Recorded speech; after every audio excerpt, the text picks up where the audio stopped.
2,08,00,000 నగదుతో కూడిన దొంగతనాన్ని నెల్లూరు పోలీసులు ఛేదించారు. వ్యాపారి వద్ద డ్రైవర్ గా పనిచేసిన మహేష్ నాయక్ నగదును ఎత్తుకెళ్లగా అతని తండ్రి సోమానాయక్ తో కలిసి కర్ణాటకలో అరెస్ట్ అయ్యాడు. ఈ నేరానికి ఉపయోగించిన 2 వాహనాలను పోలీసులు స్వాధీనం చేసుకున్నారు. నమ్మక ద్రోహం, దొంగతనం కేసులో బాలాజీనగర్ పోలీసులు ఇద్దరిపై కేసు నమోదు చేశారు.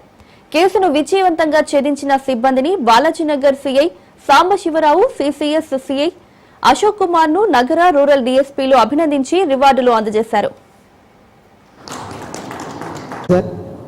Balaji Nagar PS sir, CH Shivakumar sir, Bhaskar sir. Madam గారు జిల్లా తర్వాత తీసుకున్నారు, ఛాలెంజ్గా తీసుకుని ఈ కేసు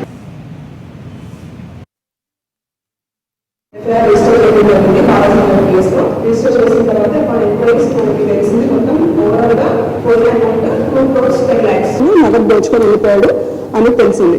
సో ఆ ఇన్ఫర్మేషన్ బేసిస్ మీద మనకి ఏ రోజు కంప్లైంట్ వచ్చిందో అంటే 14th, ఆ రోజు నుంచి టీమ్స్ గా ఫామ్ అయ్యి చాలా ఎఫర్ట్స్ పెట్టడం జరిగింది. టెక్నికల్ ఎవిడెన్స్ అది తీసుకొని అతను అమౌంట్ తీసుకొని డిఫరెంట్ స్టేట్స్, కర్ణాటక, కేరళ, తమిళనాడు, ఆంధ్రప్రదేశ్, ఇలా డిఫరెంట్ స్టేట్స్ లో చాలా వరకు తిరిగి మనకి నిన్న పట్టుబట్టడం జరిగింది.